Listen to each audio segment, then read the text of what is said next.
Dyllón Burnside, and you are tuned in to That Grape Juice.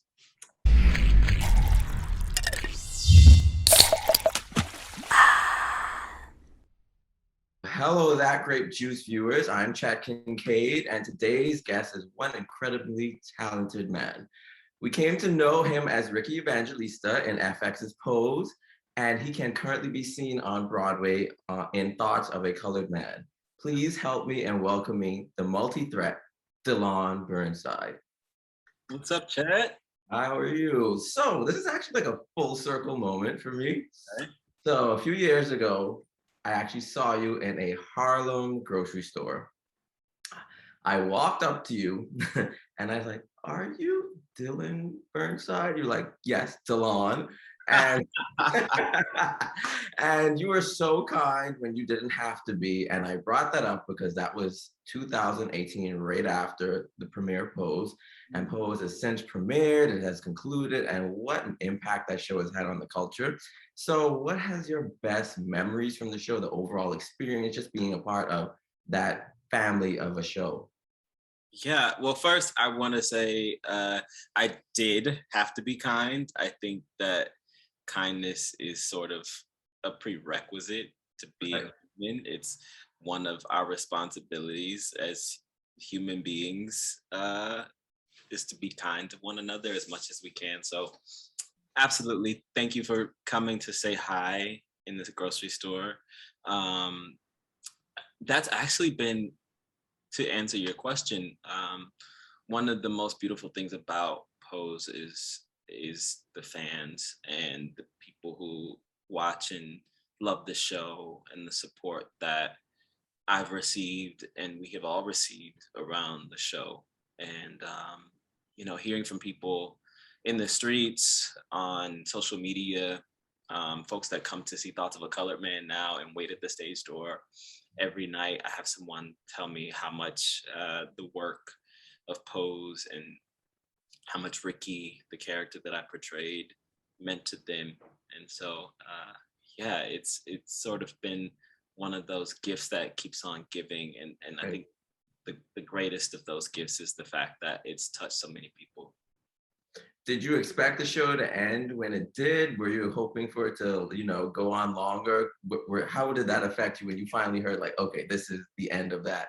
This has come to an end.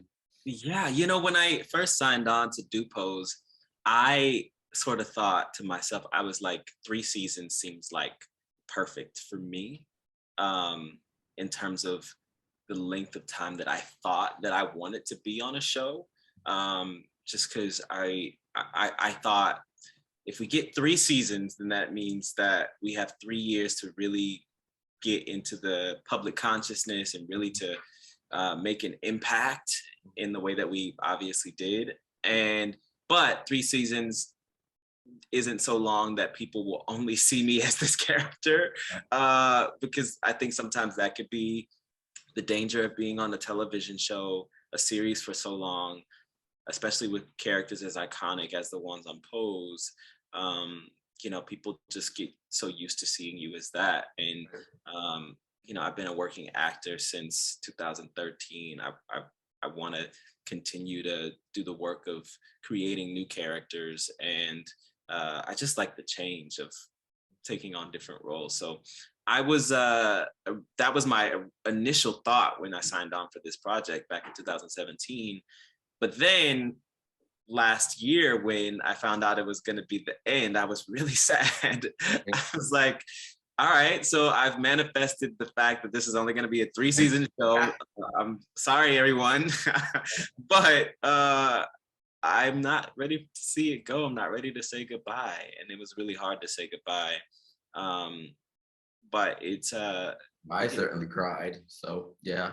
I cried so many times. And the thing about season 3 is season 3 required me to cry so much in this season that so many of the times where I'm shedding tears, it's me shedding tears for the fact that this was the end. That was one of the few things that I drew from when filming season 3.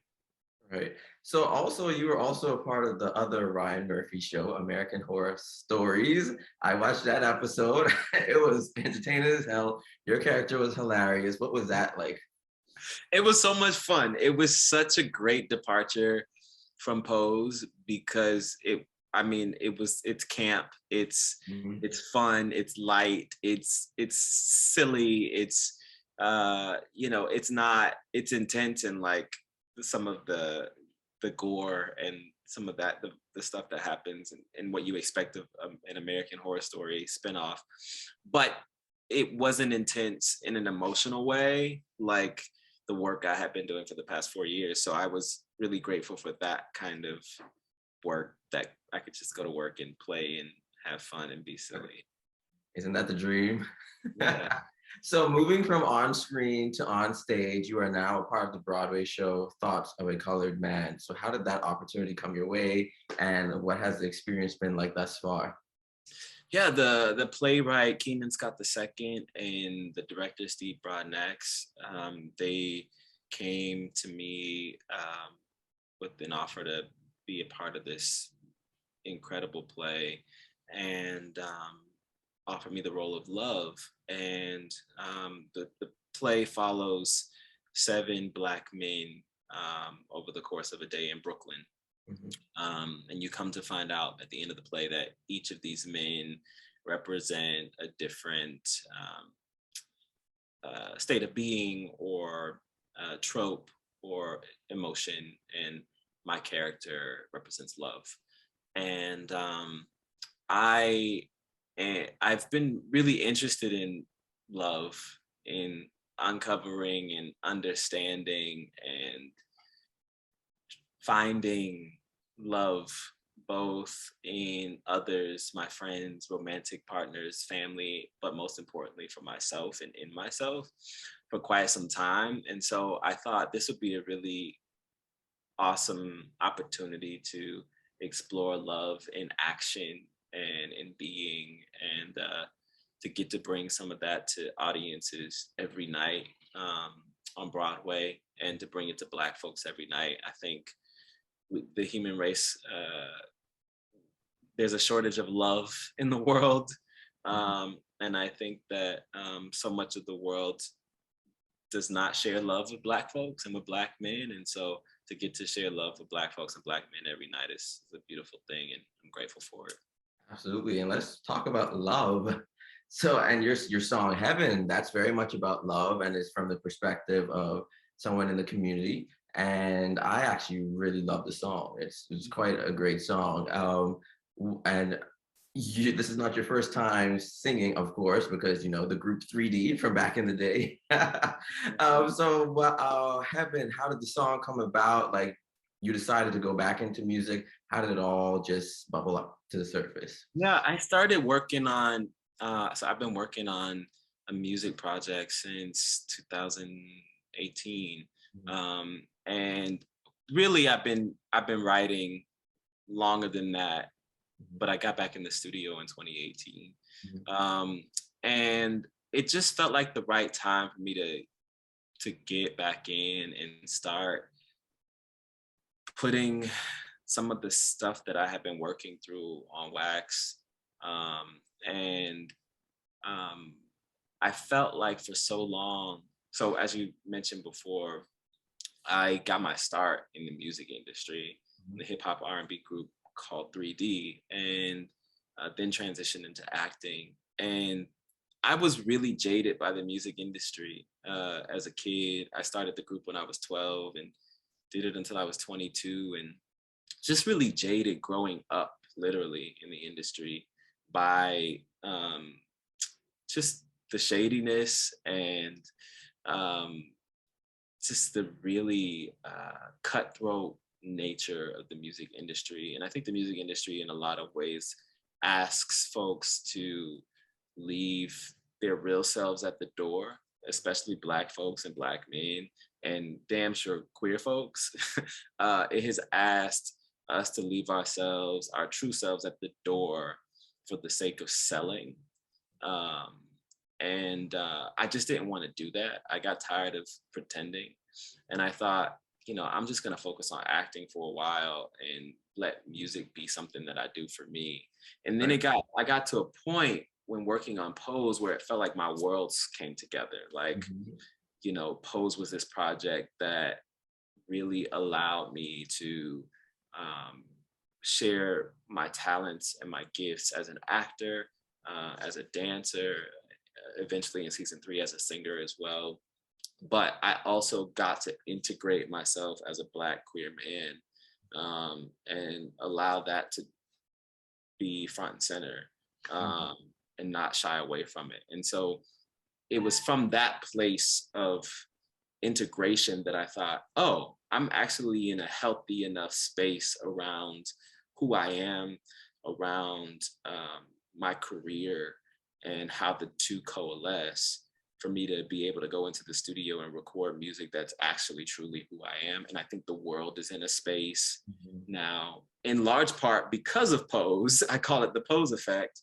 The world is in a much more open place to be able to receive um, queer narratives in their music, and we've seen that play out with Lil Nas X and um, so many other folks as a result. And I'm so glad you brought all this up, being your true self, being queer, because myself, growing up, born and raised in the Caribbean, and you are a Southern man, and I just find it so interesting with men who are raised in the South and how they, they're always growing up to be, somewhat hyper masculine. So how has that molded who you are today, with maybe assuming that you had a more conservative upbringing and to being identifying as a queer man today?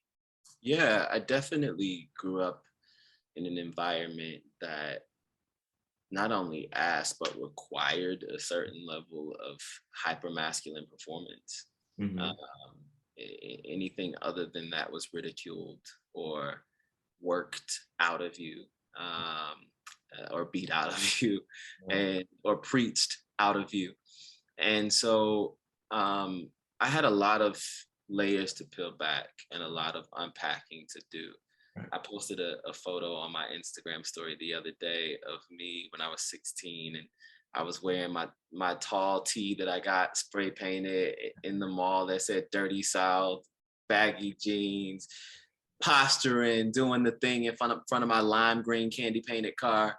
Mhm. Um, and you know, people were responding to it in a myriad of ways, but I looked at that picture and I thought, yeah, that's also me. Mhm. Um, he looks different and he moved differently then, and he spoke a lot differently. The Southern accent was real thick back Mhm. then. But it's still me, and but it was me performing a role that I had to play for survival in that environment.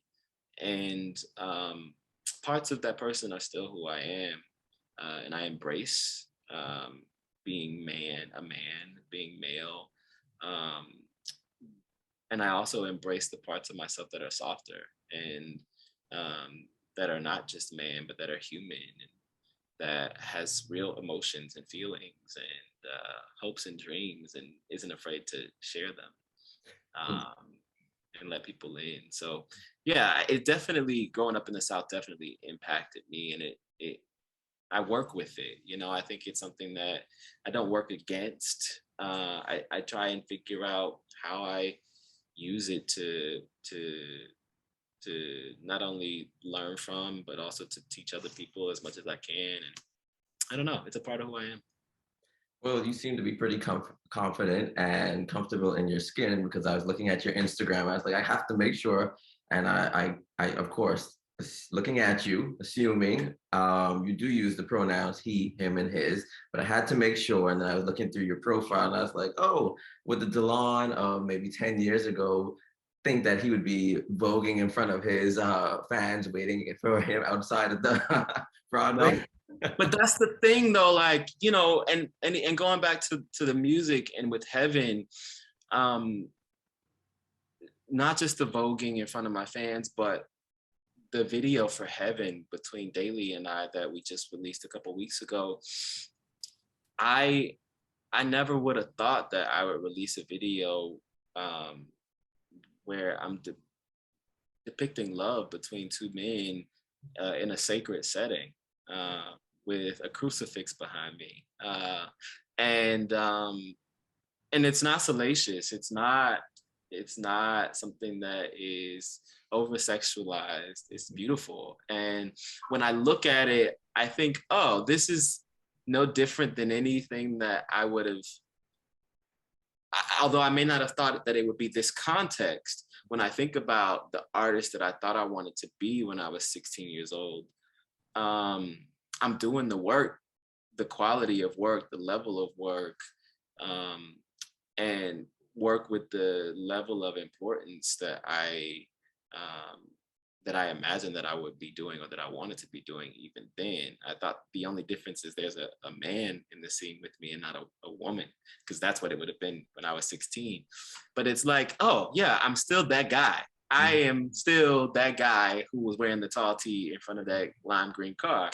And when I walk out of the stage door, I'm just as much Dyllon walking out voguing at the stage door as I am Dyllon walking around in my hoodie and baggy sweats, which I was wearing a hoodie and baggy sweats voguing. And like, and that's okay, you know? And I've really come to enjoy that about who I am and who I get to be. It's fun. It's fun to be all of these things. It's fun to, you know, play with my masculinity and to play with my femininity and to lean into both on both extremes at the same time.